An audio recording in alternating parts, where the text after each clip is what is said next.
Right breaking news చూస్తున్నాం. హైదరాబాద్లోని ప్రజాభవన్లో ఉప ముఖ్యమంత్రి మల్లు భట్టి విక్రమార్క అధ్యక్షతన తెలంగాణ ఎంపీల సమావేశం జరిగింది. ఈ సమావేశానికి మజ్లిస్ పార్టీ అధినేత హైదరాబాద్ ఎంపీ అసదుద్దీన్ ఓవైసీ కూడా హాజరయ్యారు. బీజేపీ బీఆర్ఎస్ ఎంపీలు గైరు హాజరయ్యారు. కేంద్రం వద్ద పెండింగ్లో ఉన్న బిల్లులపై ఈ సమావేశంలో చర్చించారు. తెలంగాణ రాష్ట్ర ప్రయోజనాల కోసం అందరం ఏకం కావాలని తెలంగాణ ఉప ముఖ్యమంత్రి మల్లు భట్టి విక్రమార్క అన్నారు. కేంద్ర ప్రభుత్వాన్ని కలిసి మన సమస్యలు వివరించాలని అని అన్నారు. ఉన్నత భావాలతో ఎంపీలతో సమావేశాన్ని ఏర్పాటు చేసినట్లుగా చెప్పారు. కేంద్రం నుంచి రావాల్సిన నిధుల కోసం పోరాడాల్సి ఉందని ఆయన అన్నారు.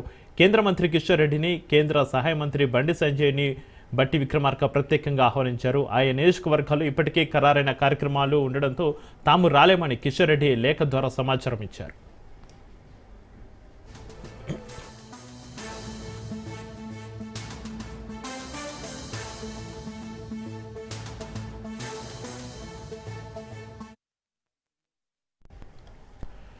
ఇక హైదరాబాద్లోని ప్రజాభవన్లో ఉప ముఖ్యమంత్రి మల్లు భట్టి విక్రమార్క అధ్యక్షతన తెలంగాణ ఎంపీల సమావేశానికి సంబంధించి మరింత సమాచారాన్ని మా ప్రతినిధి రాజు ఫోన్లైన్లో అందిస్తారు. రాజు, చక్రి, ప్రజాభవన్ లో డిప్యూటీ సీఎం మల్లు భట్టి విక్రమార్క ఆధ్వర్యంలో ఈ రోజు ఎంపీల సమావేశం నిర్వహించడం జరిగింది. అయితే ఈ ఎంపీల సమావేశానికి కేవలం కాంగ్రెస్ పార్టీ ఎంపీలే హాజరు కావడం జరిగింది. ఎందుకంటే నిన్న ఏదైతే బీజేపీ ఎంపీలకు కానివచ్చు, బీఆర్ఎస్ ఎంపీలకు కానివచ్చు సమాచారం అయితే ఇవ్వడం జరిగింది. అయితే ఆ సమయాభావం దృష్ట్యా తమ హాజరు కాలేమని బీజేపీ ఎంపీలు అయితే ఆ లేఖ రాయడం జరిగింది. రాష్ట్ర అధ్యక్షుడిగా ఉన్నటువంటి కిషన్ రెడ్డి ఇప్పటికే లేఖ రాయడం జరిగింది మల్లు భట్టి విక్రమార్కకి. వాళ్ళు హాజరు కాలేదు.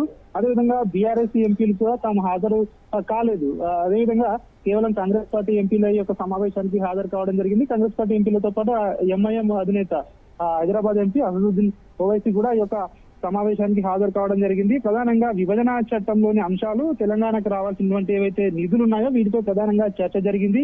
ఈ చర్చలో ప్రధానంగా గత 10 సంవత్సరాల పాటు బీఆర్ఎస్ అధికారంలో ఉన్నప్పుడు చాలా వరకు కూడా కేంద్ర ప్రభుత్వం నుంచి వచ్చే నిధులను ఎప్పుడు కూడా బీఆర్ఎస్ పార్టీ సీరియస్ గా తీసుకోలేదు. ఆ ప్రభుత్వం కూడా ఎప్పుడు కూడా ఆ నిధుల కోసం రాష్ట్రం కోసం పోరాటం చేయలేదని చెప్పి కూడా కాంగ్రెస్ ఎంపీలు చెప్తున్న పరిస్థితి కనిపిస్తా ఉంది. అదేవిధంగా కేంద్రం నుంచి రావాల్సిన నిధులు, అదేవిధంగా పెండింగ్ ప్రాజెక్టుల కోసం అందరు ఎంపీలు కూడా గలమెత్తవలసిన అవసరం ఉంటుంది అని చెప్పి కూడా ఈ సమావేశంలో నేతలందరూ కూడా తీర్మానించడం జరిగింది. అదేవిధంగా ఒకవేళ ఇప్పుడు ఈ సమావేశానికి ఎంపీలు రాలేదు కాబట్టి ఖచ్చితంగా నెక్స్ట్ సారి అయినా సమావేశానికి వస్తారని చెప్పి ఆశిస్తున్నామని చెప్పి కూడా భట్టి విక్రమార్క చెప్పడం జరిగింది. అదేవిధంగా అసదుద్దీన్ ఓవైసీ హైదరాబాద్ ఎంఐఎం ఎంపీ కూడా ఈ యొక్క సమావేశానికి హాజరు కావడం జరిగింది. కేంద్రం తీరు పారదర్శకంగా లేదు అని చెప్పి కూడా ఆయన చెప్పడం జరిగింది. నిధుల కేటాయింపులో తెలంగాణకు అన్యాయం జరుగుతుందని చెప్పి కూడా అసదుద్దీన్ ఓవైసీ చెప్పడం జరిగింది. RRR మంజూరు కావచ్చు, మెట్రో విషయంలో కావచ్చు, అదేవిధంగా బాపు ఘాట్ అభివృద్ధి కావచ్చు, మూసి ప్రక్షాళన కోసం రాష్ట్ర ప్రభుత్వం నివేదిక పంపినా కూడా కేంద్ర ప్రభుత్వం నిధులు మంజూరు చేయకపోవడం ఇది